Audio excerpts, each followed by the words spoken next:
पाकिस्तान से आई सीमा को लेकर कई थ्योरीज चर्चा में है। एक थ्योरी यह है कि सीमा को पाकिस्तानी खुफिया एजेंसी आईएसआई ने मिशन के तहत भारत भेजा, यानी मामला मोहब्बत का नहीं बल्कि पाकिस्तानी मिशन का है।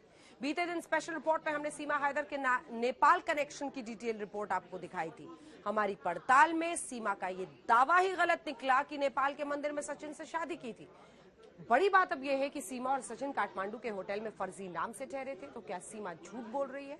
आज तक संवाददाता समर श्रीवास्तव ने जब नेपाल से नोएडा के रूट की पड़ताल की तो चौंकाने वाला एक और खुलासा हुआ।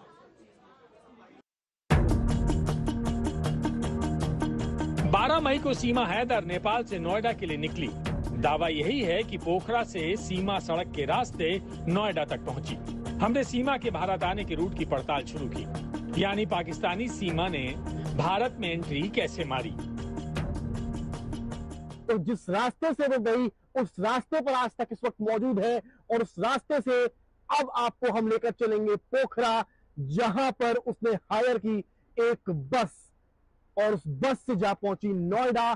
पड़ताल होगी उस बस की, उस एजेंसी की, उस रास्ते की जहां से पाकिस्तानी महिला सीमा हैदर सीधे जा पहुंची हिंदुस्तान के बॉर्डर। तो चलिए हमारे साथ। सीमा हैदर अपने 4 बच्चों के साथ दुबई से काठमांडू आई और काठमांडू से पोखरा तक। काठमांडू से पोखरा की दूरी करीब 200 किलोमीटर है। काठमांडू से पोखरा जाने का रास्ता न हमारे लिए आसान है और न ही पाकिस्तानी महिला सीमा हैदर के लिए रहा होगा। अब सवाल है कि पाकिस्तान की रहने वाली सीमा हैदर ने सीमा सुरक्षा बल को चकमा कैसे दिया? सीमा का रूट क्या है? पड़ताल के दौरान हम सरकारी बस सर्विस के दफ्तर पहुंचे।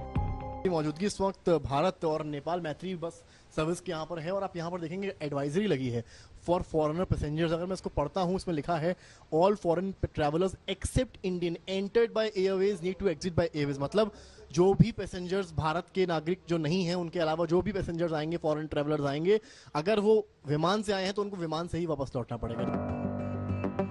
हमें बताया गया कि सीमा हैदर नाम की किसी लड़की ने भारत नेपाल मैत्री बस सेवा से सफर नहीं किया।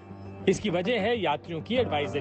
दरअसल भारत नेपाल मैत्री बस सेवा के दफ्तर पर लगी एडवाइजरी में साफ लिखा है, विदेशी नागरिक के लिए कई दस्तावेज जरूरी हैं। जैसे ये जो बाहर जो प्राइवेट जो गाड़ियां चल रही है, ये टूरिस्ट परमिट लेने के बाद ये टूरिस्ट परमिट लगा वो चीज नहीं लागू कर रहे हैं। ये जैसे ये जाके दिल्ली जाके जो कस्टमर यहाँ से पोखरा से मिल गए, उन्हें जाके दिल्ली जाके छोड़ दिया। दिल्ली जाके छोड़ने के बाद उनकी गाड़ी खाली होगी। खाली होने के बाद फिर वो यात्री जो यहाँ से लेके गए थे वो यात्री उस गाड़ी में नहीं होते। भारत नेपाल मैत्री बस सेवा के डायरेक्टर टीकाराम का दावा है कि प्राइवेट बस सर्विस का संचालन करने वाले गैर कानूनी तरीके से लोगों को नेपाल से भारत पहुंचा रहे हैं। एक तो अब राजदूतावास से तो वो तो डॉक्यूमेंट देंगे, इजाजत उनको तो टूरिस्ट परमिट देना है, लेकिन ये कर्तव्य किसने पालन करना चाहिए? ये दोनों जो फ्रेंच को जो बॉर्डर जो है उसमें बॉर्डर में उधर भारत का एसएसपी, नेपाल का बॉर्डर का एसएसपी, जो कस्टमर जो नंबर जिस नंबर गाड़ी में जिस नंबर जैसे 14-35 नंबर गाड़ी में ये 35 लोग गए थे दिल्ली।